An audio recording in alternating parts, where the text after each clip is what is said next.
Juga Kak Nabil ini telah merilis 3 buah buku dan udah volunteer di 30 lebih activities. Nah, achievement-nya 21 international recognitions, 10 national recognitions, di totalin aja berarti udah 31.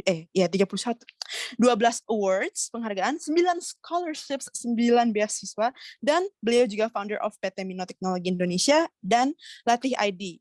Dan lebih dari 15 business pitching yang telah Kak Nabil lakukan. Nah, ya ini education background. Iya, iya kan? Betul sekali Kak Ucam dari Jogja. Keren banget, udah aktif banget di academic maupun non academic activities, education backgroundnya UGM, University of Melbourne with AAS scholarships, professional experience-nya beliau at the moment Indonesian Ministry of State Secretariat. Oh, ini CV ATS saja tebal sekali kawan-kawan, sampai 4 halaman penuh. 3 ya, hampir 4 halaman penuh. Tapi jadinya padahal CV ATS yang udah di compact banget, tapi ya it just shows, menunjukkan bahwa bintang utama kita malam pada hari ini narasumbernya tidak main-main kawan-kawan. Jadi apalagi kita tunggu-tunggu, waktu dan tempat saya persilahkan kepada Kak Nabil, monggo.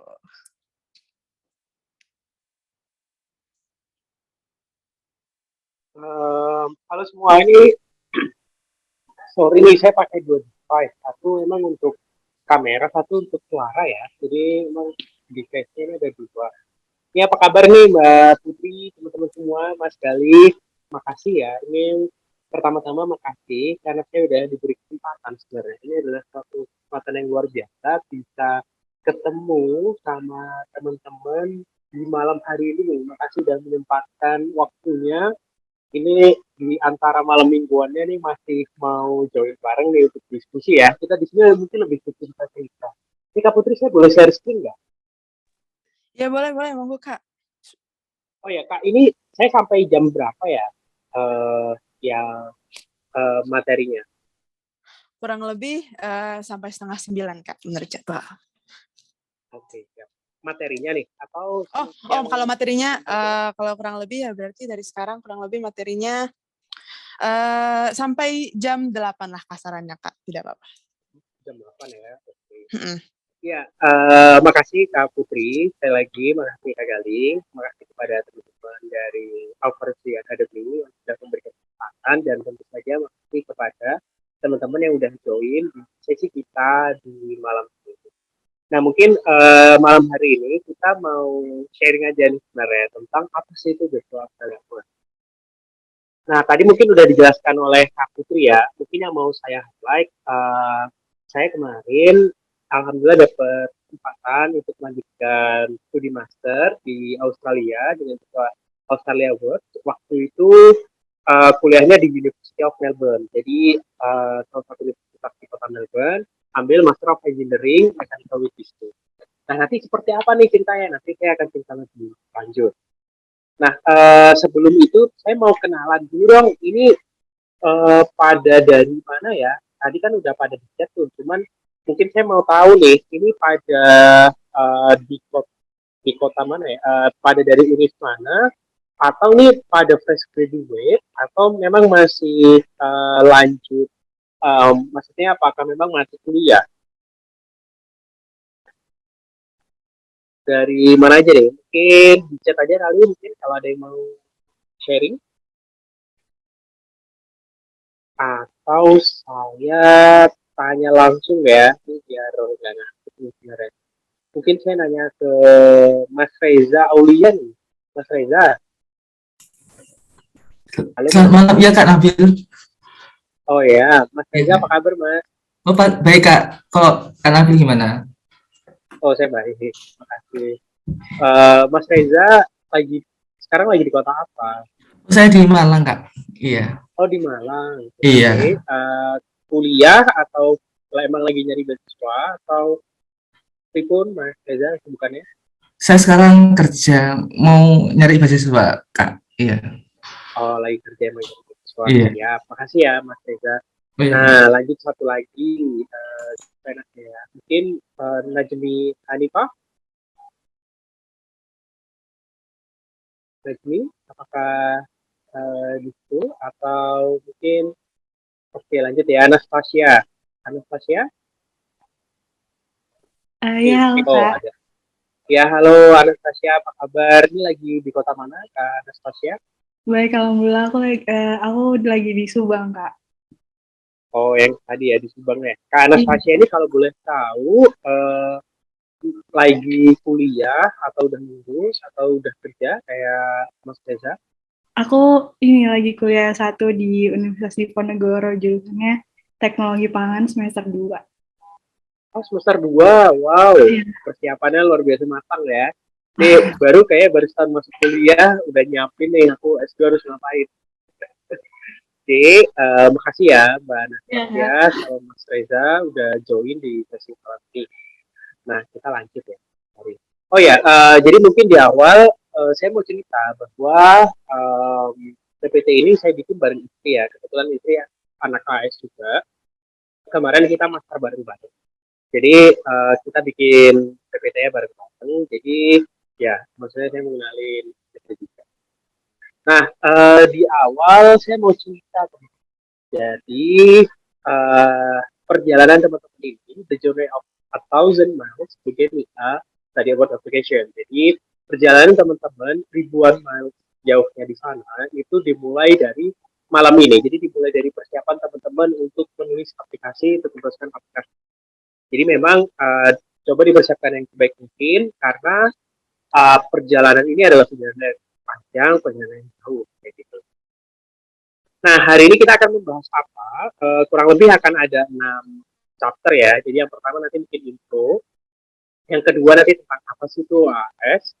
Yang ketiga nanti lebih ke administrasi ya. Jadi misalnya administrasi itu apa. Terus nanti kira-kira tipsnya seperti apa. Terus nanti ada IELTS dan interviewnya seperti apa. Terus nanti mungkin apa sih pengalaman yang didapat selama kuliah di Australia. Ini chapter ini chapter 6. Jadi kurang lebih akan ada 6 chapter nih di malam hari ini.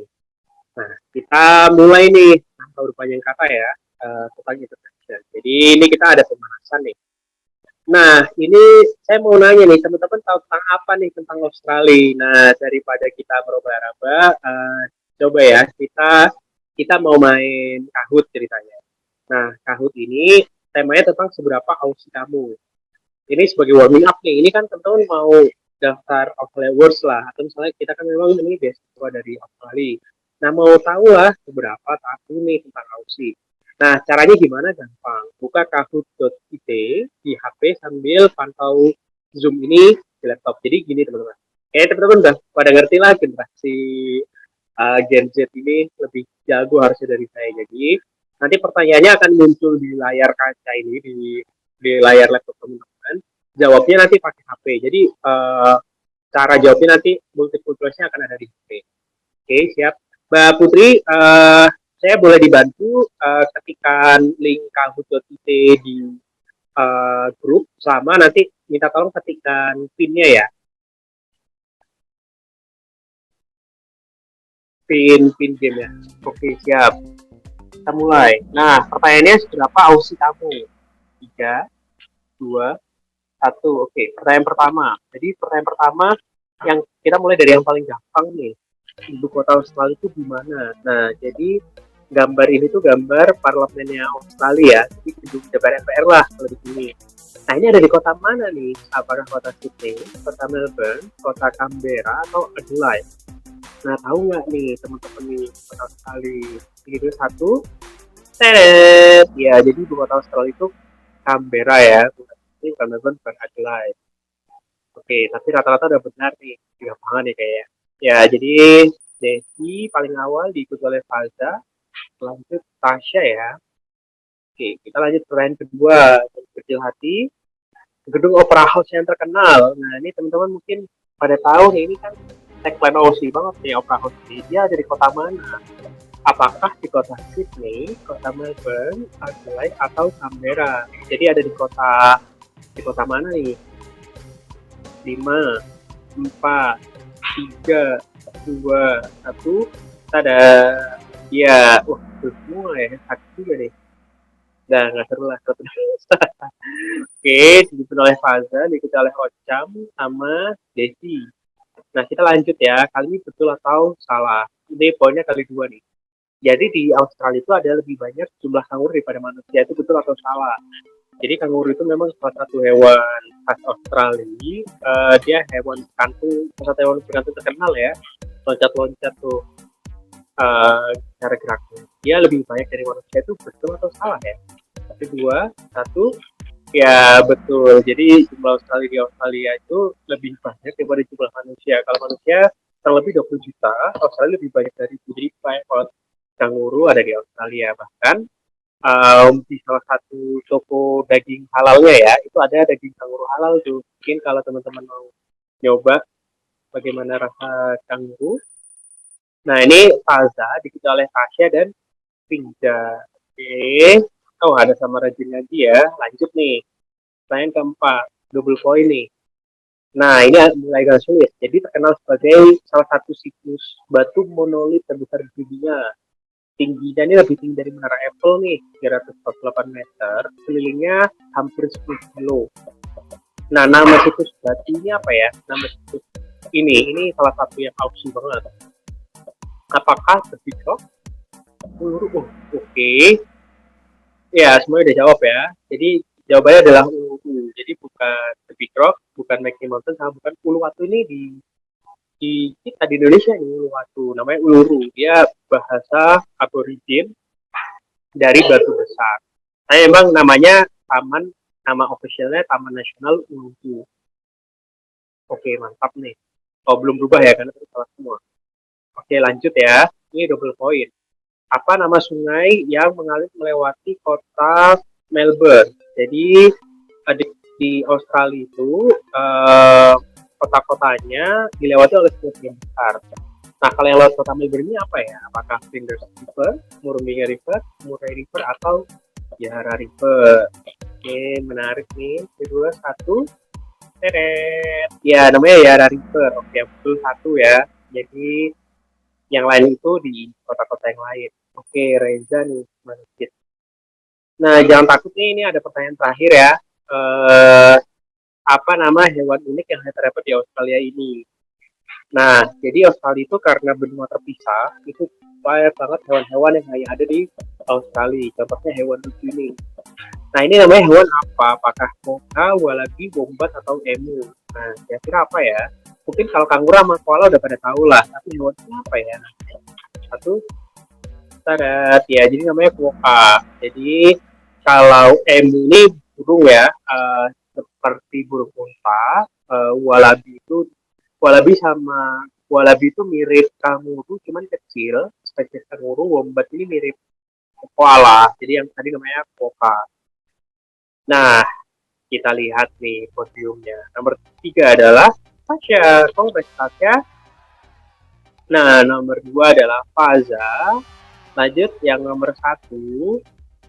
Ini adalah ada Reza. Kongres nih buat Reza, Faza, sama Tasya. Pida nomor 4. Sama tadi siapa nomor 5? Pia. Nah, kongres ya. Itu suara. Nanti hadiahnya minta Mbak Putri.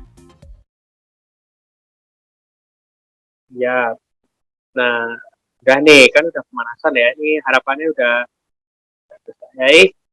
Harapannya udah pada semangat nih, udah pada bangkit lagi di tengah malam ini yang sunyi ini, udah pada semangat lagi ya. Nah, jadi maknanya memang karena kita tetanggaan ya sebenarnya, maka tak kenal maka tak sayang. Apanya memang bisa kenalan, bisa makin bisa makin bisa makin kenal lah dengan tetangga kita Australia ini. Perdana Menteri Australia Scott Morrison. Oke, nah kita masuk nih ke materi chapter 2 ya tentang Australia was torture. Nah, pertama-tama saya mau disclaimer dulu ya. Harus belum jadi disalahin. Jadi semua materi ini itu diambil dari materinya Australia Board dengan perubahan perlunya ya dari saya. Nah, saya dan istri itu apply-nya tahun 2017-2018. Ini cukup lama ya, 3 tahun yang lalu. Nah, tiap tahun ini detailnya bisa berubah dan ini juga bukan transaksi resmi. Jadi yang kami share itu mungkin lebih banyak ke pengalaman, tetap untuk informasi lebih akurat, lebih pasti, saran kami memang tetap ikuti informasi dari Australia Awards officialnya ya. Jadi intinya kami mungkin lebih dari pengalaman dan mungkin ada perubahan-perubahan yang mungkin kami miss nih ceritanya. Jadi tetap jangan lupa untuk cek terus website aslinya, kanal aslinya untuk cari informasi terbaru yang lebih akurat. Oke. Nah, udah siap belum? Ingat bahwa pemberi beasiswa itu sebenarnya mencari kandidat yang tangguh sebagai awardee. Jadi memang cari orang-orang yang tangguh, yang siap tempur, siap juang ya. Kenapa? Karena bayangkan ya, teman-teman itu mungkin salah persepsi ketika kuliah itu memang jalan-jalan. Oke, jalan-jalan itu betul. Tapi percayalah teman-teman, jalan-jalan itu hanya ya paling 10% lah, 5-10% dari waktu kalian kuliah. Waktu kalian di negara tersebut ya, misalkan waktu kalian di Australia. Nah, sisanya itu menangis, mengerjakan tugas, kesepian, homesick, cari makan sulit, cari tempat ibadah sulit, dan segala macam. Cuman dari 10% jalan-jalan itu, itulah 100% yang di-upload. Nah, jadi memang yang dicari adalah kandidat yang tangguh, jadi mungkin mental dan persiapannya disiapkan dari sekarang. Nah, Australia Scholarship itu apa? Jadi pertama, dia adalah salah satu beasiswa terbesar dan terlama yang ada di Indonesia. Dimulai dari tahun 1953 ya, udah lama banget dan hingga sekarang udah lebih dari 10.000 sih sebenarnya alumninya. Dulu namanya Colombo Plan, sempat namanya ADS, Australia Development Project, sekarang namanya ADS. Karena alumninya banyak tuh udah banyak yang sharing ya. Jadi mungkin kalau teman-teman sempat baca nih, mau sharing Colombo Plan, sharing ADS, itu sebenarnya sama. Alumninya udah banyak banget. Kalau yang misalkan ada Pak Pratikno, ada Sihab, yang mungkin yang agak muda-muda dari 15-an, ada banyak lah. Jadi udah banyak alumni-alumni yang memang udah bertebaran baik di Indonesia maupun di luar, maksudnya di negara-negara lain ya, karena ini kan dukung internasional. Jadi selain orang Indonesia, penerimanya juga dari berbagai negara. Nah, jadi memang harapannya untuk membantu Indonesia di orang-orangnya belajar di Australia, nanti balik untuk membangun Indonesia. Poin dari beasiswa ini. Nah, di beasiswa ini menarik ya. Kalau teman-teman nanti baca website, itu akan dibagi dua. Jadi long term award sama short term award. Nah, long term award ini beasiswa S2 S3. Kalau short term award ini beasiswa semacam short course, itu semacam 4-6 minggu aja. Mungkin semacam WISIL nih teman-teman kalau tahu. Nah, konteks di malam ini kita akan membahas yang long termnya. Jadi memang kita bahas yang untuk beasiswa S2 S3 aja. Gitu. Nah, ini biasanya paling menarik nih, saya taruh di awal. Jadi biar orang-orang makin semangat sih dengarkan. Nah, sebenarnya dapatnya apa aja sih dari beasiswa ini? Jujur ya, beasiswa Australia ini salah satu beasiswa paling generous, paling baik, paling ngasih banyak. Nah, ini percaya deh, ntar kalau teman-teman udah mulai nyari, atau misalkan sudah cerita-cerita sama beasiswa Huster tuh, ini salah satu yang paling oke. Ya, saran saya memang kalau considering untuk ambil sekolah di Australia, monggo ini salah satu opsi utama menurut saya. Pertama, jadi ini yang dari panduan manualnya, ini udah saya rangkum nih biar kayak semacam quick summary gitu. Yang pertama, ada beasiswa, ada pelatihan di Indonesia-nya. Jadi teman-teman itu sebelum berangkat akan dilatih di Indonesia. Dilatih tentang seperti apa sih kurikulum di Australia, seperti apa persiapan di Australia. Intinya dipersiapkan bahwa teman-teman itu sudah dipilih jadi penerima beasiswa AS itu nggak zong lah, jadi kayak nggak malu-maluin international student yang lain atau nggak malu-maluin Australia Award Indonesia segala macam. Jadi nanti dilatih, selama dilatih itu teman-teman dikasih tiket PP dari tempat domisili sama dikasih uang saku sama pelatihan. Ini besarnya hampir setara UMR ya, jadi lumayan. Nah, selain itu dapat biaya dan dibantu proses medical check-up dan visa. Jadi mungkin teman-teman sering dengar visa sulit nih, apalagi karena pandemi syaratnya ribet segala macam. Kalau AS itu dibantu semua oleh embassy langsung. Medical check-up-nya dibayarin, dibantu, betul-betul tinggal datang ke rumah sakit ya, tinggal masuk ke ruang segala macam. Visanya kita titip berkas ke embassy-nya, embassy yang ngurusin, nanti tiba-tiba udah selesai. Jadi dibantu biaya dan prosesnya. Dapat tiket ya, tiketnya dari tempat kita. Misalkan tadi Mas Reza dari Malang, dari Malang. Jadi betul-betul tiket Malang Jakarta, Jakarta Melbourne misalkan. Tiket dari atau bahkan yang lebih daerah lagi, misalkan dari Lumajang. Saya kan lahir Lumajang tuh. Nanti dibantu misalkan Lumajang Surabaya dikasih tiket bis misalkan. Terus nanti Surabaya Jakarta, Jakarta Melbourne. Dapat asuransi kesehatan dibayarkan, dapat lamsam pertama. Jadi ini namanya settlement allowance. Itu semacam uang kita datang pertama, kayak apa ya? Uang datang pertama ya. Ini 5.000 Audi kurang lebih 12 juta. Nah, dapat uang saku juga. Uang sakunya itu per 2 minggu sekitar 1.150 Audi ya. Kira-kira 25 juta per bulan. Nah, ini lumayan banget ya kalau teman-teman tertarik untuk dengan dokumen. Belum selesai. Nah, ada juga ketika sampai di unit tujuan, misalkan saya kan datang ke Australia, ke unit saya di University of Melbourne. Itu nanti ada namanya IAP, Introductory Academic Program. Jadi pelatihan awal di unit tujuan. Jadi semua awardee dari seluruh dunia, anak beasiswa Australian Award, itu kan ada tuh dari Malaysia lah, ada yang dari Singapura lah, ada yang dari Pakistan, ada dari Bangladesh. Yang satu unit itu nanti ada pelatihannya selama 4 sampai 6 minggu. Kita dilatih lah misalkan cara pakai lab di situ, cara pinjam peralatan lab, misalkan cara pinjam perpus segala macam. Jadi ada pelatihannya. Ada dibayarin SPP ya atau karena namanya UKT, dibayarkan juga academic support. Misalkan nih, aku nggak ngerti nih kuliah statistika, padahal aku butuh banget nih masalah statistika. Jadi AS itu punya dana untuk academic support. Misalkan kita butuh tutorial tambahan, itu bisa dipakai. Sama ada dana riset atau pupuk ya, misalkan teman-teman yang S3 atau master research.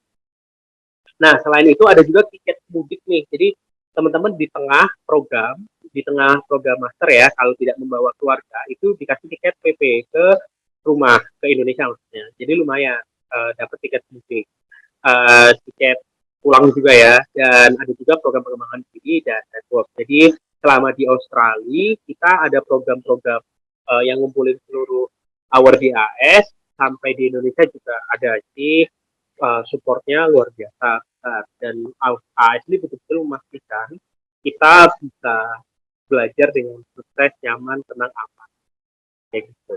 Nah, udah tertarik nggak nih? Nah, kalau tertarik, cek panduannya ya. Jadi panduannya untuk 2022, ini bisa ngecek di website-nya, misalkan Awards.org ya, atau misalkan website kampus, atau cek juga policy handbook-nya segala macam. Nah, AS ini seperti apa sih syaratnya? Mungkin teman-teman kalau udah pernah baca-baca LPDP ya, biasanya kayak ada priority area segala macam. Sama di AS juga. Jadi untuk tahun 2023 yang dicari memang yang temanya mensupport COVID-19 Development Response Plan Priority Area. Misalkan di Health Security, Stability, dan Economic Recovery. Nah, tapi sekali lagi teman-teman, ini bukan nama jurusan ya. Jadi Health Security, Stability, dan Economic Recovery ini bukan nama jurusan, tapi nama goals yang dicari oleh AS untuk awardee-nya. Misalkan, saya kan orang teknik nih, saya teknik ngapain gitu. Nah, saya bisa cerita, loh, saya itu teknik loh, saya implementasi teknologi, saya bisa bantu implementasi teknologi apa yang tepat untuk economic recovery. Misalkan, oh ternyata Peduli Lindungi IT-nya saya bisa support. Oke, nanti saya mau ngembangin itu, belajar itu di Australia. Nah, jadi hal-hal seperti itu maksud dari tema ini. Nah, kalau dijawantahkan, ini kan 3 tema besar ya. Nah, mereka itu ada namanya priority area. Nah, tadi ya, health security, stability, sama economic recovery. Detailnya seperti apa sih? Ini, jadi misalkan health security apa? Communication business, health management, misalkan stability, anti-corruption, economic recovery apa? Trade, forestry, segala macam. Nah, sekali lagi ya, ini tuh namanya topik ya. Jadi teman-teman, ini namanya topik, bukan nama jurusan. Jadi, misalkan saya ambil apa misalkan di kasus saya kan teknik mesin ada nggak di sini? Nggak ada kan? Yang mechanical engineering betul nggak ada, engineering pun satu kata pun nggak ada tuh. Nah, tapi misalkan saya bilang, hey AS, saya mau dengan bidang keilmuan saya yang di engineering, saya mau bikin alat nih yang bisa membantu economic recovery Indonesia. Nah, nanti economic recovery-nya saya mau bangun bikin alat yang membantu UMKM. Nah, itu bisa. Jadi memang yang saya tembak yang di bagian ini nih. Sekali lagi ini topik ya. Jadi ini topik gitu ya, bukan nama. Oke. Nah, apply-nya gimana nih? Saya tertarik ya.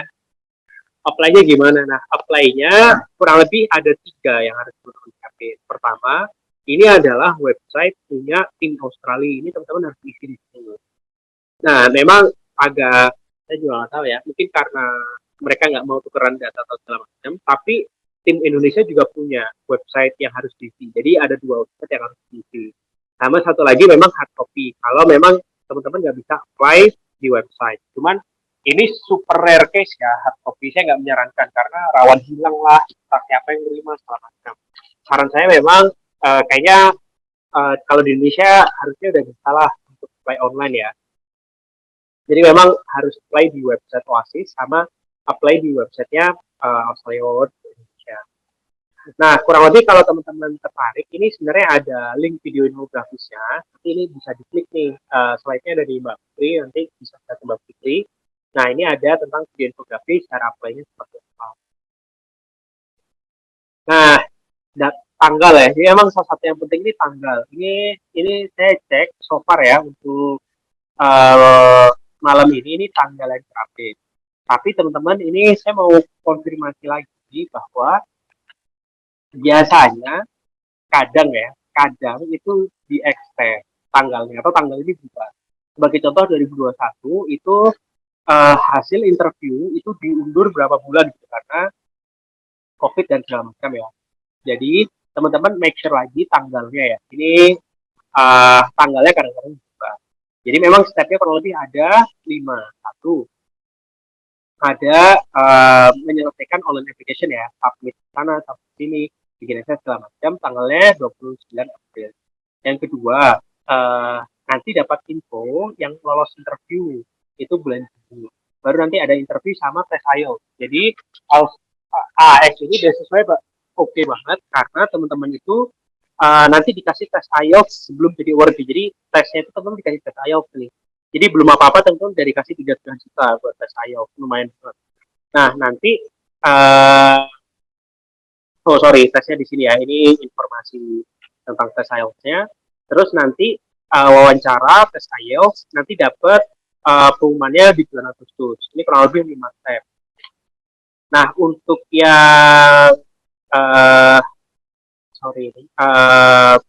yang ini ya, yang online application ini kita akan bahas ini sambil saya online application ini akan kita bahas di chapter 3 sama nanti yang interview dan tes IELTS ini akan kita bahas lebih detail di chapter 4. Nah, sebenarnya apa sih yang dicari oleh AS ini? Kalau lebih ada 3. Jadi memang yang secara akademik kompeten cukup ya untuk bersaing kayak gitu. Kenapa? Karena pada akhirnya teman-teman akan kuliah di negara asing, akan bersaing dengan warga negara sana dan juga international student lain. Jadi paling nggak yang mampu bersaing lah. Karena awarding-nya itu akan membawa nama baik Australia juga kan. Nah, yang kedua, mereka itu malah mencari apa sih sebenarnya potensi teman-teman dan kontribusi yang bisa diberikan untuk Indonesia. Jadi yang dicari malah kontribusi teman-teman ke Indonesia akan seperti apa setelah kembali. Nah, yang ketiga, professional, leadership, segala macam. Dan pengalaman apa sih yang sudah relevan untuk experience-nya. Nah, rekrutmennya seperti apa nih? Sebenarnya apa sih syarat-syarat untuk apply? Sebenarnya nggak terlalu ribet. Nih, sekali lagi nih, ini yang dari website-nya nih saya rangkumkan nih dengan bahasa yang lebih mudah ya. Yang pertama, yang pasti WNI ya, dan mereka mencari orang yang tidak akan pindah warga negara. Jadi memang di sini syaratnya nggak boleh menikah dengan warga negara lokal karena kalian bisa dapat warga negara Australia. Mereka nggak mau yang kayak gitu. Jadi memang yang tidak akan pindah warga negara sehat lahir batin karena memang tujuannya kan untuk membantu mendevelop Indonesia ya. Kalau pada akhirnya sekolah di Australia, menetap di Australia itu bukan tujuan dari beasiswa ini. Nah, terus saat ini peraturan yang baru nggak bisa apply AS lagi nih sampai 2N masa tadi. Misalkan kalau masanya 2 tahun berarti 4 tahun setelah master baru bisa apply S3AS, maksudnya seperti itu. Sama memenuhi kriteria imigrasi dan kampus ya, segala macam bisa masuk ke warga. Nah, ini misalkan syarat IP. Syarat IP-nya itu sebenarnya cukup 2,9. Jadi 2,9 per 4 sama ada namanya Priority Area of Study. GFA. GFA ini geografi fokus area. Jadi kalau teman-teman berasal dari Aceh, Indonesia Timur atau rekan-rekan difabel ya, itu dapat syarat yang lebih rendah lagi, maksudnya syaratnya lebih mudah, yaitu GPA-nya 2,75 sama syarat bahasanya lebih rendah. Misalkan nih teman-teman mau ambil master, ini cukup IELTS-nya 5,5 atau ITP-nya 5,25.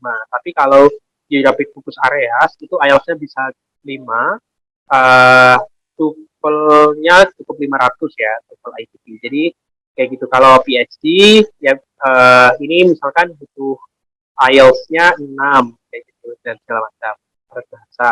Sama ada juga nanti punya ijazah pendidikan sebelumnya, sama bisa ikut pelatihan belum totalnya yang tadi aku cerita tuh, yang dapat tiket sama uang saku.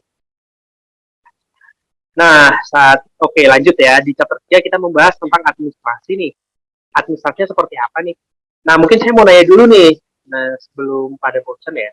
Sebenarnya teman-teman pada mau univ mana, jurusan apa nih? Udah pada kebayang belum? Ada yang mau cerita nggak? Oke, Rita Ginting ya, mau masuk Unsyid ya, Universitas Sydney, TESOL. Nggak bisa di STR apa? Di daftar, di delete gitu. Maksudnya gimana tuh? Rita, saya juga nggak tahu tuh.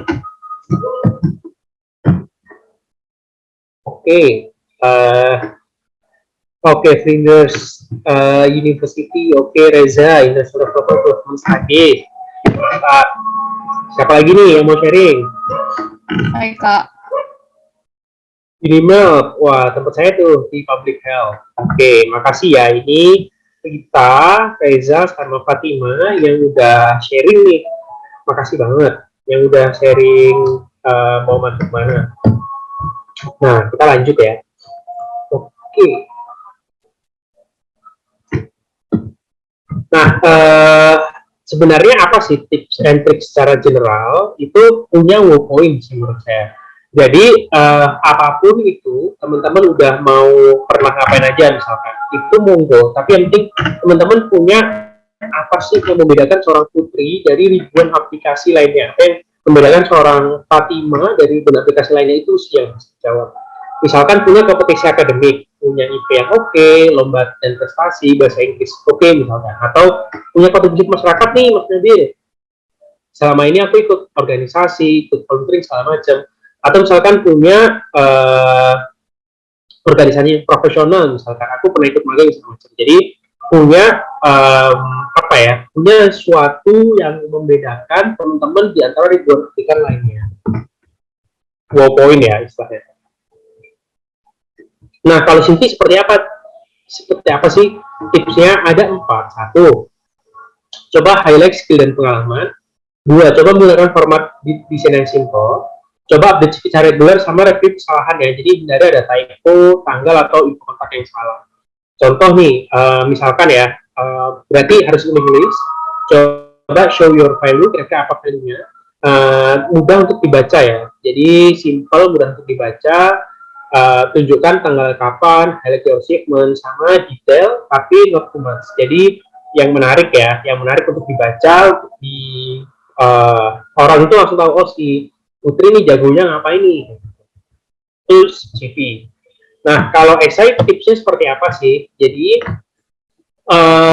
kalau saya memang biasanya pakai 3 ya. Jadi past, present, future.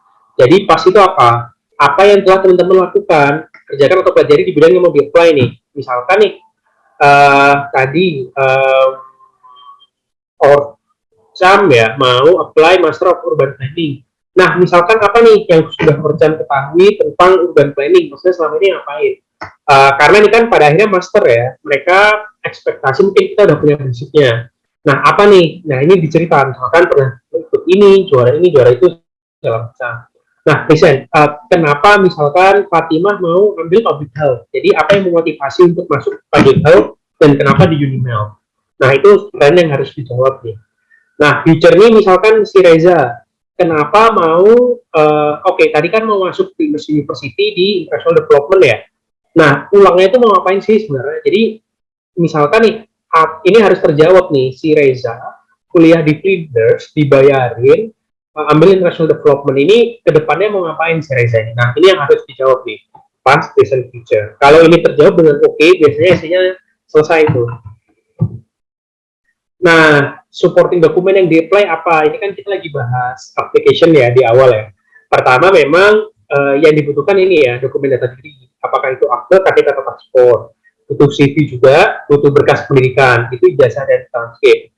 Butuh bahasa Inggris ya, sertifikat bahasa Inggris, sama menyelesaikan formulir pendaftaran, yaitu form online ya. Biasalah nanti mereka akan nanya kontak darurat lah segala macam, itu formulir online-nya diselesaikan. Sama untuk S3 ada surat rekomendasi dan riset proposal. Nah, ini misalkan tadi mau milih university, jadi AS ini masuk di univ mana aja nih? Overall, hampir seluruh universitas bagus yang ada di Australia itu masuk dalam cakupan beasiswa ini. Justru kalau univ teman-teman nggak ada di sini, itu mungkin teman-teman pikir ulang lah, karena ini udah hampir semua yang bagus-bagus tuh. Di luar ini tuh udah mungkin univ-univ yang mending yang ada di leasing lah. Apa sih yang harus dipertimbangkan? Misalkan program studi yang diinginkan, ranking universitas nih, ini bagus nggak, segala macam. Website-websitenya oke nggak? Cek mata kuliah yang ditawarkan, cocok nggak? Jangan-jangan misalkan kadang beda. Misalkan nih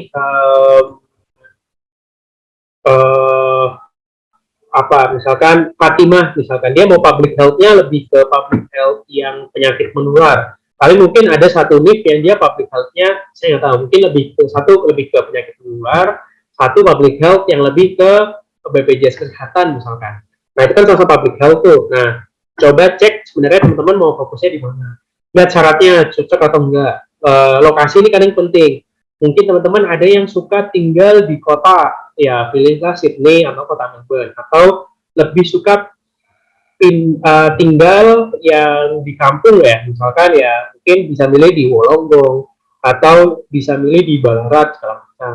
Atau mau kota yang lah, yang kota tapi enggak terlalu crowded, misalkan bisa milih di Hobart atau di Adelaide atau di Brisbane segala macam. Ini monggo. Sama misalkan living expense, karena tadi kan udah dikasih Stephen tuh, kira-kira cukup nggak? Kadang kalau tinggal di kota Melbourne tuh nggak cukup, tapi kalau kita milih unitnya di Wollongong, dia cukup. Nah, itu tuh, itu perlu dipikirkan. Oke. Nah, persiapan tentang IELTS dan interview. Nanti interview seperti apa nih Mas Nabil? Jadi nanti di interview itu akan ada namanya joint selection team. Dia akan ada perwakilan dari Australia, ada perwakilan dari Indonesia. Kalau S2 nanti 2 orang, kalau S3 nanti 4 orang. Kira-kira 30 menit lah, sama wawancara bahasa Inggris. Di zaman saya offline ya, cuman 2 tahun kebelakang itu online semua. Nah, tahun ini saya nggak tahu tuh dia bakal seperti apa. Nanti nunggu ditanya nih update-nya akan seperti apa. Nah, interviewnya kan seperti apa sih? Jadi kurang lebih akan nanya tentang essay yang teman-teman tulis. Misalkan, kenapa mau ambil bidang ini, nanti karirnya mau ngapain, nanti gimana kira-kira caramu menghadapi tekanan setelah belajar di Australia, pengalaman kepemimpinan, pengalaman untuk kegiatan sosial dan segala macam.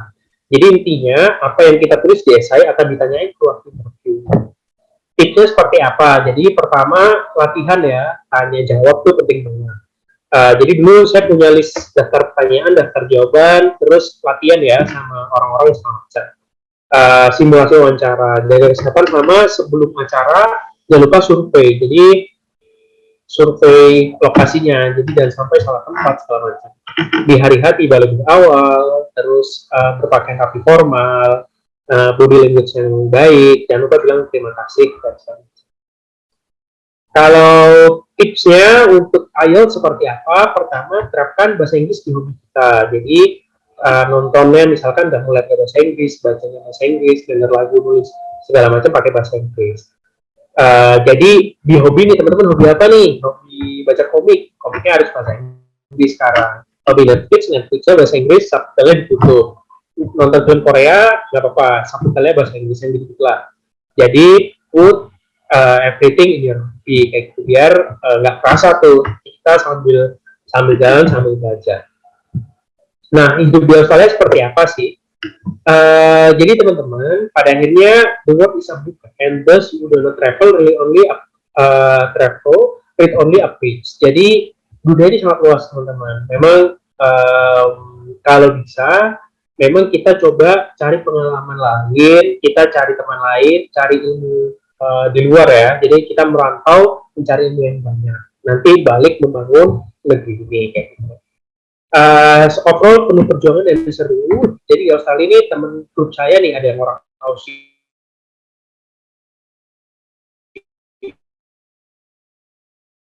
banget, orang Chinese banget, orang India. Ini saya jadi masuk kampus nih, jadi beruang kampus ya, ikut volunteering. Terus kita kumpul juga orang-orang Indonesia sama anak-anak LPDP, orang Indonesia di sana dan segala macam. Jadi overall seru banget. Nah, ini kampus saya di University of Melbourne. Ini bentuknya kayak gini. Dia kalau misalnya teman-teman tertarik ya, jadi kuliahnya gimana? Itu seru banget. Jadi nanti akan ada 4 unit per semester, 4 mata kuliah. Nanti akan ada individual assignment, group assignment. Sistemnya pakai kita kayak SMA ya. Jadi nilainya per 100 itu. Nanti ada lecture namanya, jadi kita kelas auditorium besar, ada tutorial, ada workshop, ada lab dan segala macam. Pokoknya seru banget. Jadi kita belajar banyak selain main sama saljunya ya. Kita belajar nih sama istri saya bahwa memang Australia itu alamnya sangat dijaga, orang-orangnya itu hidup berkecukupan, sejahtera, makanya mereka sudah selesai dengan dirinya. Jadi kita melihat tuh orang-orang Australia itu udah nggak greedy lagi apa ya, karena hidupnya sejahtera, aman, tentram, damai, mereka itu bisa memikirkan hal lain. Misalkan bagaimana cara aku bisa melayani orang bisa dengan lebih baik, bagaimana cara itu bisa menolong orang, bagaimana aku bisa mereka hidupnya sangat tenang, aman, tentram, damai lah. Jadi dan bagaimana aku bisa menjaga lingkungan, bagaimana aku bisa membuat orang lain bahagia. Jadi hal-hal kayak gitu udah mereka pikirkan gitu, karena urusan perut sudah selesai lah. Jadi dari situ kita belajar banyak bagaimana kita harus membangun ya, paling nggak bisa mengimplementasikan apa yang kita pelajari di Australia ke Indonesia. Dan akhirnya kita lulus bareng. Istri saya ambil di Monash University, saya ambil di University of Melbourne. Oke. Nah, kesimpulannya ya, ini nanti aja deh habis sesi tanya jawab. Nah, monggo mungkin Kak Putri ini pas jam 8. Mungkin ini ada yang mau ditanyakan nih. Kita gini. Mantap, oke siap. Terima kasih Kak.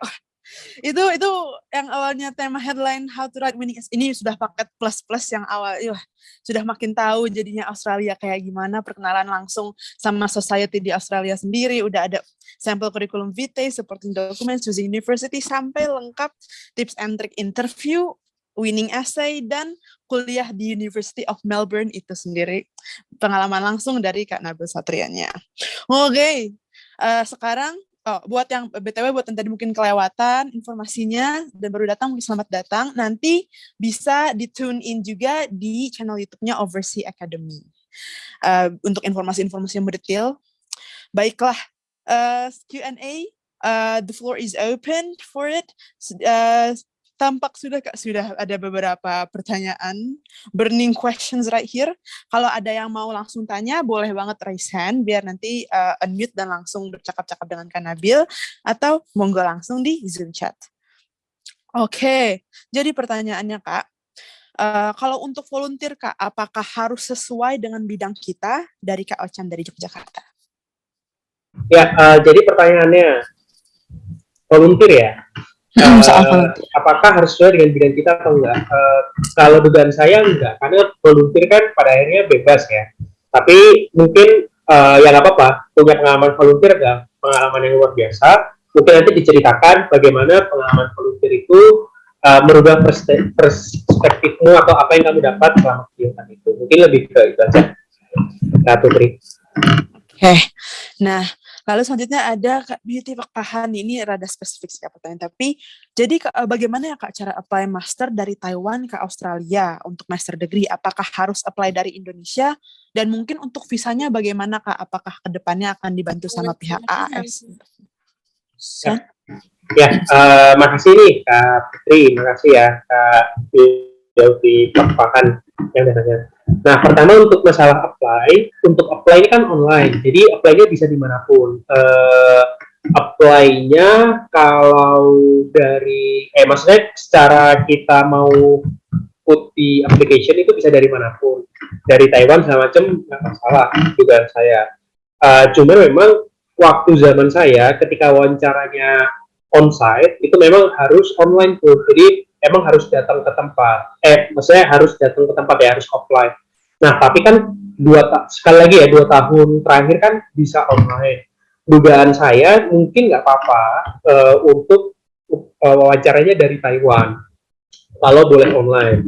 Nah, tapi monggo, ini kan kebijakan internal AS ya, ini saya juga kurang tahu nih. Tapi dugaan saya kalau apply aja bisa, Mas atau Mbak Beauty Pakpahan. Nah, terus untuk visanya bagaimana? Nanti ketika kita sudah jadi awardee, tadi kan saya sempat cerita tuh, jadi kalau udah jadi awardee, itu nanti kita akan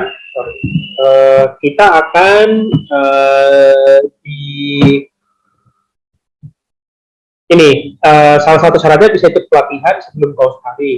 Jadi memang pas pelatihan ini itu sambil visanya diurus. Jadi mau nggak mau memang ini harus datang ke Jakarta ya, ikut pelatihan. Terus nanti visanya akan dibantu mereka di fase ini. Kayak gitu, itu cukup menjawab ya.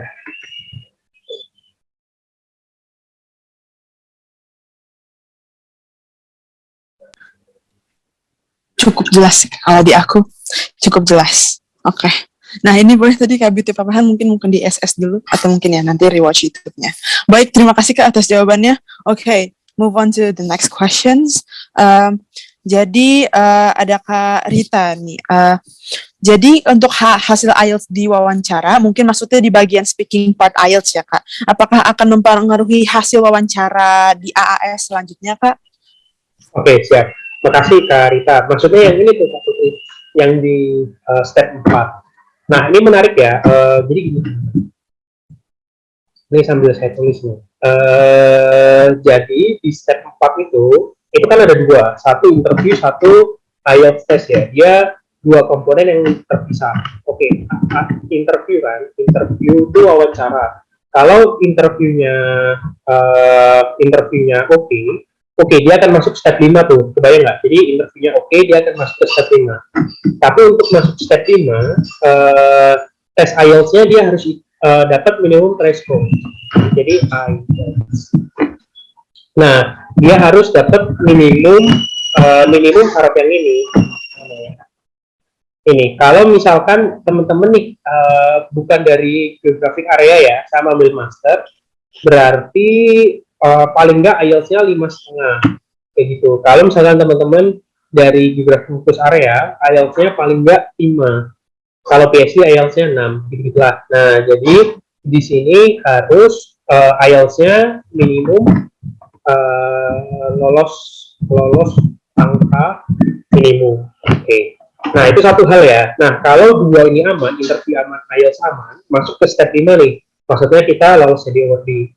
Nah, tapi IELTS ini akan menentukan seberapa lama pelatihan kita yang di Indonesia. Jadi nilai IELTS ini dia akan mempengaruhi seberapa lama pelatihan ini. Semakin bagus nilainya, semakin nggak bermasalah nilainya, pelatihannya makin cepat. Misal, gimana kita?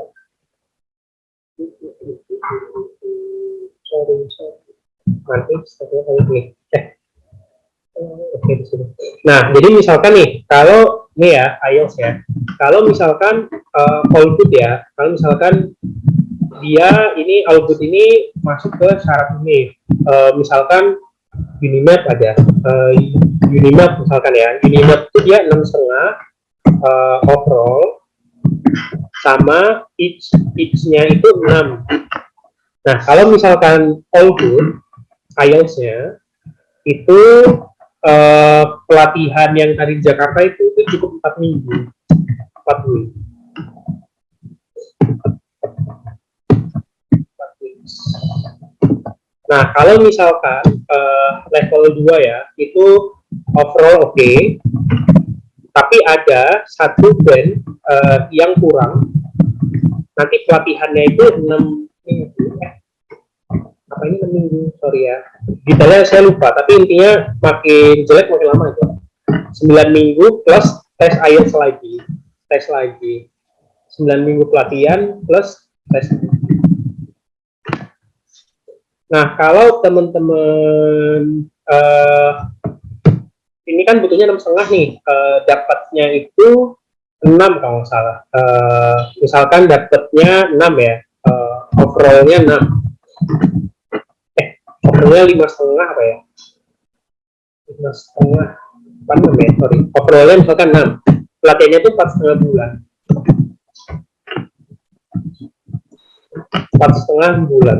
Nah, kalau overallnya 5,5 ya, itu minimumnya di sini, pas banget kita dapat minimum, itu pelatihannya 9 bulan. Nah, itu cukup menjawab nggak, Kak Rita? Atau ada lagi yang mau di-follow up? Itu kayaknya langsung sekali dayung 2 pulau terlampau itu, Kak. Jadi itu sekalian saya lihat sekalian menjawab pertanyaan dari Kak Anet Pardede yang bertanya untuk IELTS-nya setelah lulus tahap 1 ya, Kak. Nah, iya betul. Untuk IELTS-nya itu tahap 3, Kak, betul? Ya, Lalu tahap 4 lah. Ya. Oh iya 3, 4, benar betul. Terus selanjutnya juga ada Kak Revica yang masih berkenaan dengan IELTS. Jadi ini berarti tahapannya administrasi wawancara untuk S2. Walau IELTS band-nya 5,5, apakah diperbolehkan? Tapi ada keterangan lebih lanjut yang dapat pelatihan, terus IELTS selanjutnya harus dapat 6,5. Berarti itu yang kayak Karyo tadi bilang itu bukan ya? Jadi semakin lama tentu pelatihannya semakin jelek tentu pelatihannya semakin lama. Tapi atau bagaimana Kak mungkin yang lebih merincinya? Oke, ini yang pertanyaan si Revica Cahaya ini ya? Betul. Ya, Kak mau nanya, ini berarti tahapan administrasi wawancaranya gitu, betul. Jadi pas wawancara emang ada tes IELTS-nya. Nah, walau IELTS band-nya 5,5 nggak apa-apa, betul. Jadi di tahap ini 5,5 lolos ya, lolos angka minimum itu oke. Cuman 5,5 itu, jadi kalau kita breakdown lagi ya. Jadi IELTS ini ada dua step. Ada dua jalur gitu lah. Bukan 2 jalur ya. Dua syarat. Satu syarat punya AAS, satu punya AS, which itu 5,5 ya, misal. Satu syarat unik yang kalau aku cerita kalau Unimap itu 6,5. Oke. Nah, kalau teman-teman di pertanyaan si Revina ya, kalau IELTS-nya 5,5 lolos nggak? Lolos. Jadi AAS-nya masuk, ya kan? Tapi UNIF-nya nggak masuk. Jadi kayak dapat beasiswa tapi belum bisa masuk UNIF, kebayang nggak sih? Makanya dibilang dari hasil AS ini ada pelatihan yang tadi aku cerita tuh di Jakarta, di mana pelatihannya makin nilainya bagus makin singkat. Jadi kalau misalkan semua all good ini 6 week ya, jadi 6 week ini nanti kalian dapat pelatihan tentang akademik English istilahnya. Nah, kalau ada satu yang kurang tadi ya, ini tes lagi. Nah, misalkan nih nilainya 5,5, oke, berarti ikut jalur yang keempat, jadi harus ikut pelatihan 9 bulan, terus nanti ini ada tes lagi nih, IELTS lagi, dan semua ini dibayarin AS ya, jadi selama pelatihan, tiket PP, uang saku, biaya pelatihan itu dibayarin AS, bahkan tes IELTS-nya dibayarin AS, jadi teman-teman udah enak tuh AS tuh, jadi dibantu banget bahasa Inggrisnya sampai bisa. Nah, menjawab nggak tuh? Mantap, siap. Oke. Nah, jadi Ada beberapa, ada 3 pertanyaan sekaligus dari Kak Beauty Papahan lagi. Ini kayaknya mencakup banyak hal. Jadi yang pertama, apakah butuh recommendation letter? Lalu apakah butuh work reference? Lalu kalau TOEFL ITP yang sudah 2 tahun, apakah masih bisa dipergunakan, Kak? Nah, satu-satu ya, bentar nih. Siap. Putri. Pertama, ITP 2 tahun ya. Oke, pertama saya nggak bisa ngejamin, saya nggak bisa bilang bisa atau enggak. Tapi kalau itu ini ya bahasa Inggris, kalau misalkan itu TOEFL IBT atau IELTS kurang dari 2 tahun, mungkin saya bisa bilang bisa. Cuman kalau ITP 2 tahun saya nggak bisa ngejamin tuh. Saran saya, ITP kan nggak terlalu mahal ya, 400-500 ribu. Itu mungkin saran saya diambil lagi. Ini saran terbaik yang bisa saya berikan tuh. Tapi kalau misalkan mau nanya, bisa kontak email ke AS-nya sih untuk make sure. Tapi kalau ITP kayaknya WISE-nya sih tes lagi sih kayaknya. Nah, itu ada yang mau ditanyain? Itu Papahan?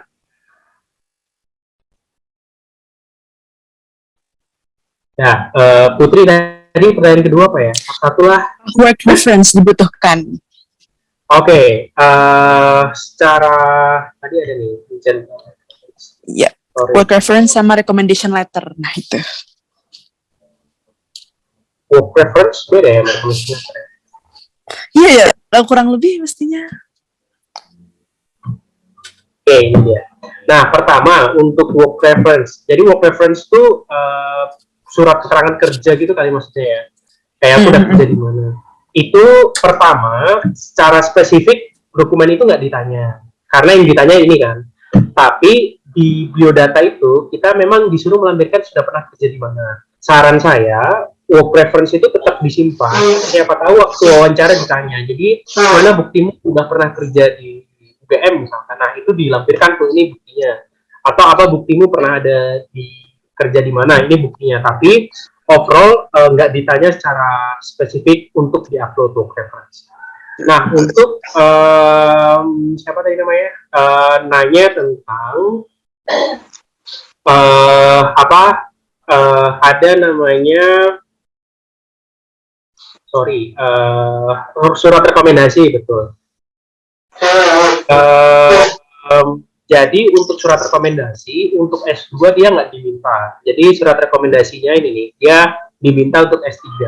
Tapi saran saya kalau bisa kita lengkapi aplikasi kita lebih bagus, dilampirkan. Jadi misalkan teman-teman mau apply S2 pun nggak diminta, di situ tuh ada kolom untuk upload. Jadi tetap diupload aja surat rekomendasinya buat nambah-nambah kekuatan aplikasi kita.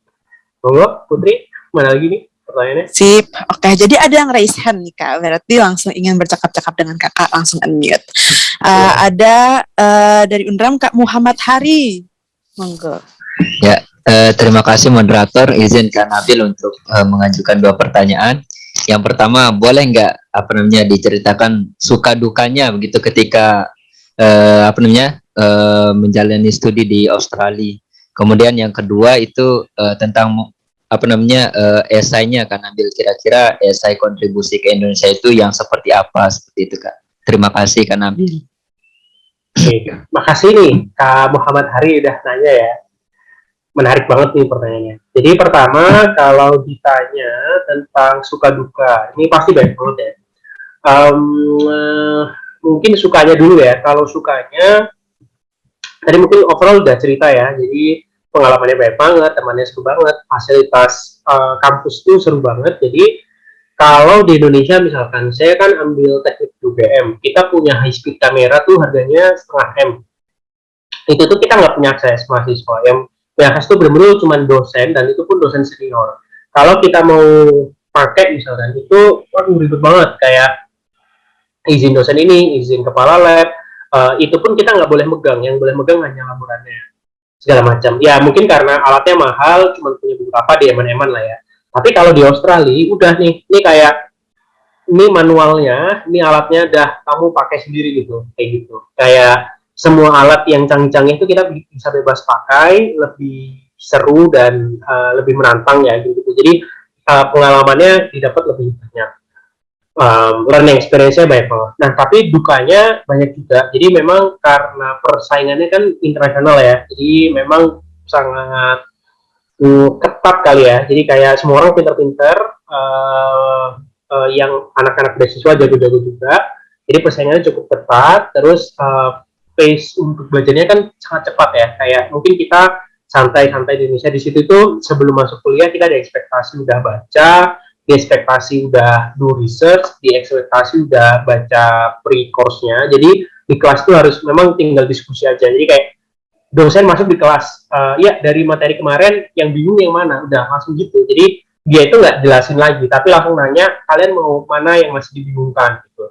Kalau nggak ada yang bingung, saya nanya. Jadi terus dia nanya satu-satu, menurutmu teori ini gimana? Menurutmu pendapatnya sini gimana? Jadi lebih banyak diskusi kayak gitu. Itu di satu sisi menantang, di satu sisi kayak cukup stressing ya. Jadi karena sistem kita beda, jadi ya adaptasinya lumayan banyak. Selain itu juga ada adaptasi suhu, adaptasi cuaca ya. Tiba-tiba dingin, -4, -2, 1 derajat.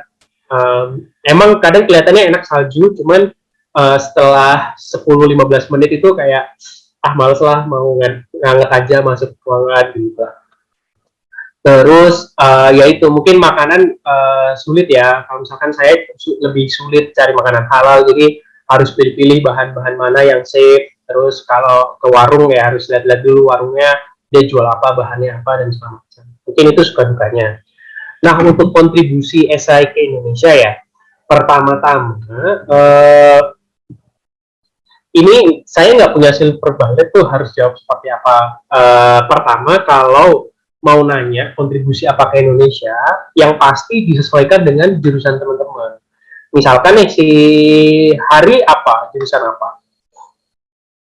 Saya pertanian. Pertanian, oke. Nah, terus nah dari situlah cerita. Misalkan pertanian di Indonesia seperti apa, terus pertanian di Australia seperti apa. Misalkan Australia itu salah satu yang paling oke untuk sistem pertanian sama apa namanya perkebunannya oke, sama apa sih peternakannya itu salah satu yang paling oke. Misalkan saya melihat nih di sektor pertanian di Indonesia demand sapi baik banget, tapi selalu kurang sampai impor. Salah satu impornya di Australia. Australia itu sistemnya bagus banget. Saya mau belajar itu di sana. Pulang saya mau implementasi ilmu-ilmu peternakan di Australia misalkan untuk pengembangan peternakan di Indonesia. Yang gitu-gitu lah. Atau saya ingin tahu banget bagaimana Australia ini pertanian si sapinya bisa maju banget, atau produknya misalkan bagaimana mereka bisa ngolah susunya bagus banget. Jadi Australia itu susunya murah banget loh. 1 liter itu 10.000 untuk negara yang UMR per jamnya 500.000.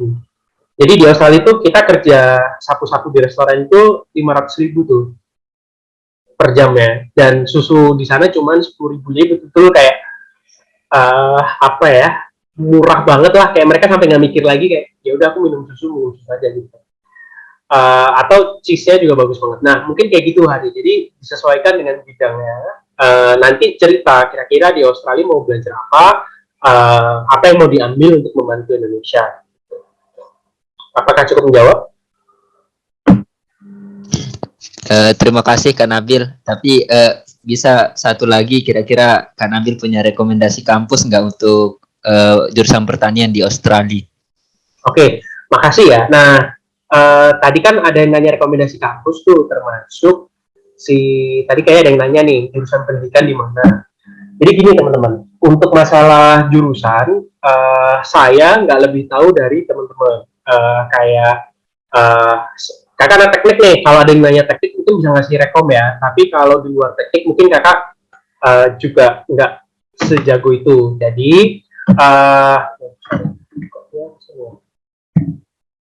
Jadi kalau misalkan mau nanya rekomendasi kampus di mana, mungkin saya bukan orang yang tepat. Apalagi kalau di luar bidang saya, ntar daripada salah. Termasuk misalkan Pak Muhaimi ya, atau Ibu Muhaimi nih. Monggo itu saya takut salah nih kalau saya jawab, nanti malah membangun perspektif yang salah. saran saya, cara cari jurusannya di mana. Pertama, kalau mau agak simple, memang cek IS for ranking, cek by subject. Jadi kalau teman-teman tahu tuh, ini cek aja di sini IS for ranking ya. Terus nanti cek yang pakai subject. Terus ya udah teman-teman cari yang jurusan teman-teman, misalkan ya kita bantu hari ya, misalkan pertanian ya, misalkan agriculture kan, and forestry. Nah, terus kalau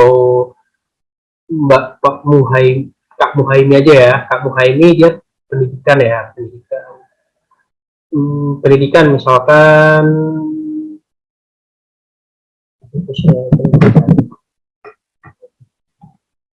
ya, misalkan ini ya, English literature.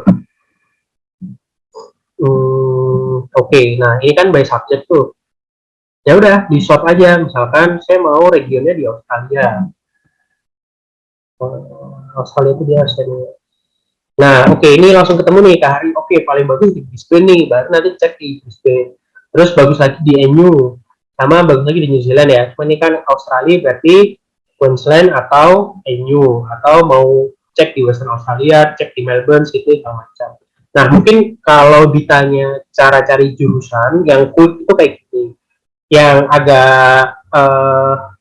agak serius itu pertama bisa nanya ke dosen. Mungkin tanya ke dosennya Mas Hari tuh.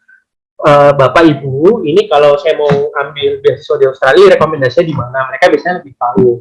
Oh, ini saya punya kenal profesor di sini nih, jago-jago pinter-pinter gitu. Atau memang cek di paper-paper. Ini mungkin teman-teman mungkin pas skripsi bisa cari tuh, oh ternyata di unit ini sudah banyak nih apa yang riset tentang yang aku tertarik di unit itu. Jadi mungkin caranya seperti itu. Mungkin ada lagi yang mau ditanyakan?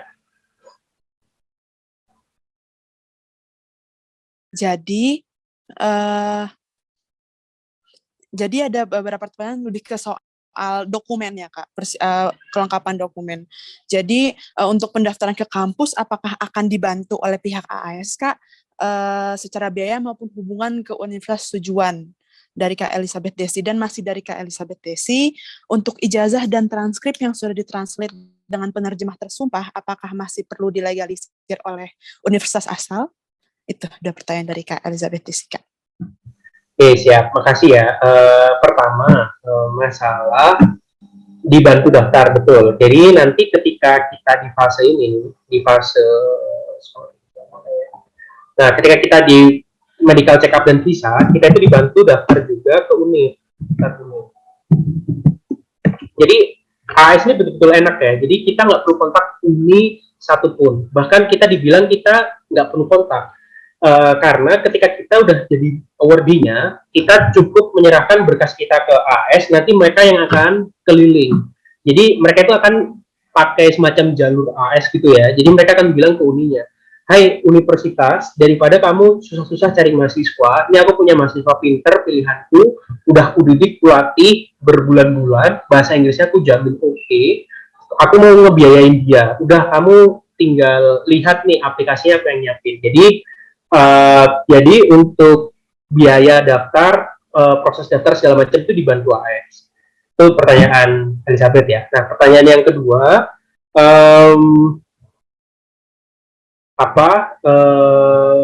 masalah transkripan ya apa? Oke. Nah, jadi prinsipnya gini, kalau prinsip yang berkas-berkas tuh ya, pertama kan ini beasiswa internasional ya, jadi yang ngebaca akan orang internasional. Jadi memang prinsip utamanya kita coba deliver di bahasa yang bisa mereka baca. Jadi kalau misalkan teman-teman aktenya masih bahasa Indonesia, mungkin perlu diconsidering untuk bisa ditranslate ke bahasa wajib ya menurut saya. Jadi kayak bagaimana orang-orang AS bisa baca akte kalian kayak gitu logikanya ya kan. Nah, kalau misalkan sudah ditranslate dengan penerjemah tersumpah, masih perlu digalatif universitas asal enggak. Jadi di sini tuh ada centangnya kalau seperti berkas masuk, sorry. Ini dia. Nah, oke, jadi Official Record Department. Oke, jadi yang misalkan di Jepang nih, must be certified by Official Record Department of the institution that originally issued the document or notary. Jadi kalau sudah dilegalisir notaris itu sudah cukup. Jadi yang bisa legalisir si dokumen ini ada dua, satu notaris, satu orang yang lembaga yang mengeluarkan dokumen tersebut. Kalau itu salah satu terpenuhi ya sudah cukup. Ya, siapa lagi? Ada yang mau dijawab? Siap, Ada. oke. Itu tadi sudah mencakup ya berarti Karita soal akte juga ya banyak dokumen yang harus diterjemahkan oleh penerjemah tersumpah termasuk akte lahir. Baik, nah Kak, jadi berhubung kita waktunya sudah mau habis, ada dua pertanyaan yang tapi saling berhubungan Kak dari Kak Suseno Adi yang pertama. Jadi apakah ada fasilitas tertentu yang di-cover oleh AS untuk awardee yang bawa keluarga, Kak? Misal health insurance, MMA, atau etc. Dan itu juga mencakup pertanyaan Kak Ocham, apakah uang saku dari AAS cukup atau tetap harus sambil kerja? Nah, jadi kan saling berkaitan. Oke, siap. Ini masalah uang saku ya. Pertama, bagaimana dari terima kasih. Kak? Ya, terima kasih kasus Seno nih. Pertama untuk AS memang stipendnya ya. Jadi untuk stipend yang ini itu intinya kalau bawa keluarga itu nggak ditambah. Jadi kebayang nggak sih? Jadi kalau angkanya segini ini bawa anak 1, bawa anak 2, bawa anak 5 itu angkanya akan sama. Itu satu ya. Nah, tapi AS bukan berarti AS akan diam saja. AS juga tetap membantu semaksimal mereka bisa. Contohnya, ini kan ditulis nih reunion affair ya, untuk yang tidak membawa keluarga. Nah, kalau misalkan kita membawa keluarga, dana tiket mudik ini akan dipakai untuk membantu asuransi. Jadi, asuransi keluarga itu nanti akan dibantu oleh AS. Jadi, keluarga segala macam akan dapat asuransi. Nah, aku nggak tahu nih, MMA ini apa ya? Biaya lahir ya? Apa tuh maksudnya? Oke, ya. Jadi intinya AS akan bantu health insurance. Sama di Australia itu, kalau kita anak beasiswa AS, kita biasanya dapat akses semacam apa ya? Semacam akses subsidi untuk warga negara yang itu beasiswa lain nggak bisa dapat tuh. Jadi misalkan sebagai contoh ya, jadi orang AS itu pendidikan untuk anak-anak, misalkan bawa anak nih, itu pendidikannya sangat murah ya, itu kayak cuman bayar 5% lah, intinya kayak heavily subsidized by the government. Jadi mungkin cuman bayar 5 atau 10%. Ketika misalkan anak dari beasiswa dari negara Indonesia misalkan datang, sama-sama datang, anaknya itu dia harus bayar full. Jadi pendidikan anak segala macam itu bisa masuk ke jalur citizen. Jadi pendidikan anak di cover pemerintah, untuk health insurance dibantu oleh AS. Mungkin itu yang bisa saya jawab. Nah, cukup atau enggak? Jadi sekali lagi cukup atau enggak itu kayak pertanyaan gimana ya? Kayak UMR di Jakarta 4 juta cukup atau enggak tuh buat keluarga 2 anak? Iya nggak sih? Pada akhirnya kalau cukup, dicukupkan cukup. Kemudian nggak sih? Kalau dianggap kurang, kurang. Nah, itu jawabannya sama. Prinsipnya gini, tadi kayaknya ada yang nanya biaya juga ya, si Beauty. Nah, pertama, pada prinsipnya sama dengan Indonesia. Jadi, semakin kita tinggal di kota besar, secara umum ya, secara umum, biaya hidupnya akan semakin mahal. Baik itu dari sewa rumah, atau misalkan baik itu misalkan dari sewa rumah atau biaya-biaya yang lain ya, misalkan transportasi, misalkan di Melbourne lebih mahal daripada di Ballarat misalkan, atau di Sydney lebih mahal daripada kita di Darwin. Itu rule of the thumb ya, jadi secara umum seperti itu. Tapi oke, jadi kalau ditanya cukup atau enggak, kalau dicukupkan cukup. Jadi banyak teman-teman yang dengan uang stipend segitu itu bisa datang sekeluarga bawa 2 anak, itu rata-rata cukup, dan bahkan beberapa masih bisa saving. Tapi ada beberapa rekan-rekan yang dengan uang segitu saat single itu kurang, dan dia harus nombok uang dari Indo, itu juga ada. Kebayang nggak sih? Jadi cukup nggak cukup itu agak relatif ya, jawabnya agak sulit tuh. Sama untuk beauty kan nanya rekomendasi kampus yang nggak terlalu mahal, ya berarti cari yang bukan di kota besar. Berarti cari yang agak di pinggir tuh. Jadi hindari mungkin ibu kota provinsi yang besar ya, misalkan di Melbourne, Sydney, Canberra itu relatif mahal. Kalau mau memang betul-betul yang agak di Columbia nih atau Gold Coast misalkan, atau di mana, atau cari ibu kota provinsi yang lebih kecil, misalkan di Adelaide, Perth, atau Hobart, atau di Darwin. Kayak gitu. Ini semoga menjawab. Ya, mantap, sudah sangat menjawab, Kak. Oke, ya, maaf untuk teman-teman yang wah semangat sekali memang nih Kak, tapi sayangnya dikarenakan keterbatasan waktu, jadi mohon maaf jika tidak semua pertanyaan bisa terjawab. Namun jika ada pertanyaan yang ya ingin masih mau tanya-tanya, boleh banget Kak Oversea Academy atau ya ke Kanaba Satrianya langsung. Oh, terakhir ya, Ali. Oke. Mau ngomong sesuatu? Terima kasih untuk Revina waktunya, Kak. Cahaya, sorry. Iya, apa Alif dulu deh. Ini Ya, jadinya siapa, Kak Revika atau saya? Alif dulu. Baik, terima kasih. Kak, ini saya mau tanya masalah jurusan ya. Kan untuk di AS sendiri sudah ada priority fields of study ya. Nah, itu saya cari di sana nggak ada jurusan saya. Apakah kira-kira bisa masuk di salah satu? Contoh kan jurusan saya pariwisata. Apakah masuk dalam ekonomi atau seperti apa, Kak? Terima kasih. Oke, Mas Alif.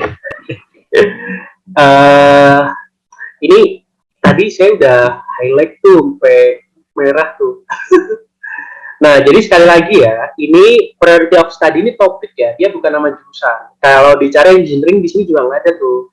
Nah, misalkan Mas Alif coba kaitkan bidang Mas Alif dengan 3 topik ini, Mas. Kira-kira relatednya kemana? Misalkan pariwisata nih. Aku mau belajar pariwisata yang bisa membangun UMKM. Berarti Mas bisa masuk ke sini. Kebayang nggak sih, Mas Alif? Oh, paham, Kak. Paham, bisa diterima. Jadi ini bukan nama jurusan ya, sekali lagi teman-teman. Ini topik gitu loh, kayak topik. Sebagai contoh ya, ada kok yang pariwisata, anak pariwisata AS. Nih, saya tunjukin deh. Siapa namanya ya? Coba turisme ya. Australia,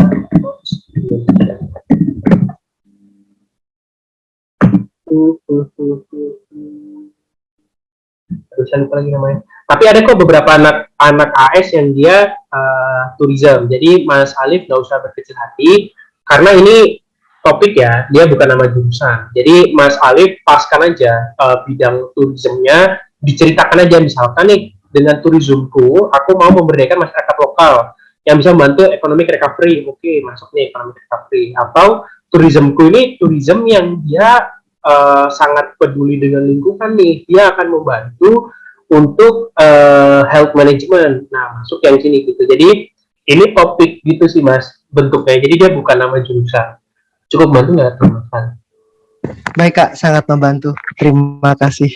Ya, semangat ya Mas Alif. Tadi Mbak Cahaya mungkin Mbak enggak Cahaya nggak jadi nanya tuh, Revita Cahaya nggak jadi? Iya, tidak ada Bu Revita Cahaya. Wah, siap. Yaudah, Firda deh terakhir nih. Oke, siap. Iya, Firda, gimana? Iya, oke, makasih banyak Kak sebelumnya. Saya mohon izin menanyakan, jadi begini, karena saya S1-nya itu ambilnya fisika murni, kemudian setelah lulus ini saya kerjanya di bidang pendidikan, jadi guru gitu. Nah, saya pengennya ini untuk master itu ambilnya Master of Education, rencananya di Melbourne. Nah, itu kan berarti ya dibilang relate ya enggak juga, tapi gimana tuh Kak, biar brandingnya kena gitu, biar relate gimana? Oh, siap. Terima kasih. Siap Kak Firda, makasih ya Kak Firda nih udah bertanya. Untuk linearitas ya, Jadi pertama, AS itu dia lumayan terbuka ya masalah linearitas atau enggak. Jadi memang mungkin kalau mau saran saya ya dari awal, Firda langsung cerita aja, misalkan apa yang telah kamu kerjakan. Misalkan saya udah beberapa tahun mengajar apa dan segala macam.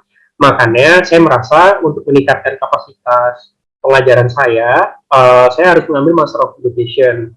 Nah, kenapa? Karena nanti Australia salah satu one of the best di masalah education, segala macam unitnya yang saya pilih bagus. Nanti setelah pulang, saya akan memanfaatkan ilmu dan jaringan dari Master of Education yang saya ambil untuk membantu membangun misalkan dunia pendidikan di Indonesia misalkan. Nah, itu kayaknya ceritanya udah cukup tuh Kak Firda. Jadi mungkin seperti itu. Jadi ditekankan kelebihan Kak Firda bahwa mungkin sudah punya pengalaman mengajar yang banyak atau prestasi di bidang education-nya udah cukup lumayan. Mungkin seperti itu Kak Firda. Berarti tetap bisa gitu ya Kak ya? Oh bisa. Kalau itu bisa banget. Beberapa temen nggak linear banget bahkan. Beberapa memang dia bahkan ambil S1-nya apa, S2-nya apa, tapi memang didukung oleh reasoning yang kuat. Poinnya di situ sih. Makasih Kak, makasih banyak. Ya, semangat ya. Baik, ini mungkin closing statement kali ya. Ya, betul, monggo Kak. Kak Putri kok berubah nama nih? Saya agak pusing. Iya, tadi aduh gawai saya mati. Maaf ya Kak. Iya. Nah, jadi mungkin kesimpulannya, ini saya ada beberapa buku rekomendasi ya, kuliah di negeri Kanguru. Nanti saya titip ke Kak Putri juga deh buku-bukunya. Sama kalau yang kiri ini berbayar, cuman ini memang khusus tentang Australia, rahasia besar Australia. Ini saya nih yang ngasih testimoni. Oke, nah tips dan trik ya. Jadi teman-teman intinya tetap semangat, jangan pantang menyerah, sama percayalah bahwa memang ini adalah suatu proses yang panjang ya, tapi memang ini harus dimulai gitu. Dan ketika memang ini udah mimpi dari awal, percayalah bahwa akan ada hasil indah di akhir. Jadi tetap semangat, pantang menyerah, semoga bisa mendapatkan hasil. Monggo kalau misalkan mau ngobrol lebih lanjut atau tadi ada pertanyaan yang belum dijawab bisa DM-an di IG di @nabil1. Mungkin itu Kak Putri, semoga cukup menjawab ya. Sangat menjawab Pak. Terima kasih banyak Kak, terima kasih banyak. Oke. Jadi untuk sekarang mungkin sesi dokumentasi nih. Ya, terima kasih. Akhir kata, bentar. Aku ada satu pantun penutup buat kita semua. Jika ada jarum yang patah, jangan disimpan dalam hati. Jikalau ada sikap dan ucapan yang salah, mohon dimaafkan setulus hati. Saya Putri, mediator, moderator pada malam hari ini. Terima kasih semua yang telah hadir. Good luck buat AAS scholarship-nya. Semangat terus semuanya.